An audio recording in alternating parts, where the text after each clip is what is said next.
Sa mga naka-e-bike, isa rin ba sa problema nyo yung yung pag nag-reverse ang ingay? Katulad nito. Yan.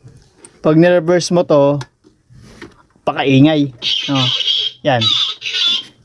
So di ba nakakairita yung ganyan? Pwede naman pwede naman natin gawin na yung reverse niya wala nang tunog. Para hindi nakakairita. So ang gagawin natin, tatanggalin natin yung isang wire dito sa may horn niya. Ito kasi andito kasi lahat, signal, reverse, sa busina, andito na lahat. Kaya hindi mo pwedeng tanggalin to dahil mawawalan ka ng busina, pati yung signal mo mawawalan ng blink pag tinanggal mo to. So ang gagawin natin dyan, tatanggalin natin isang wire para yung yung reverse lang yung mawawala na tunog. Ang tatanggalin natin ditong wire yung kulay pink or yung kulay blue, kasi yung kulay pink ang kadugtong niya sa kabila yung kulay blue.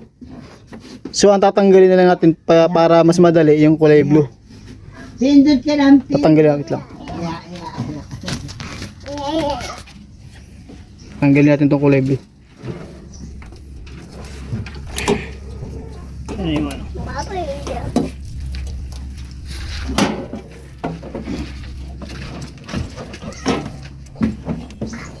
kulay blue yan.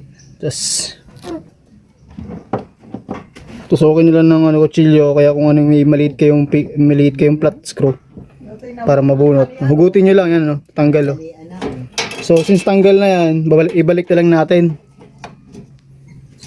Yan, pagkabalik natin yan, so wala na. Ito kasi yung nagsisignal dito para tumunog pag nag-reverse ka.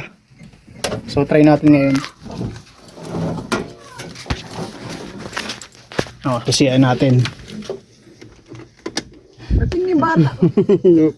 Pag nag-reverse tayo, wala na, diba? Busina meron din. Yan, meron din busina. Parang nag-left, meron din.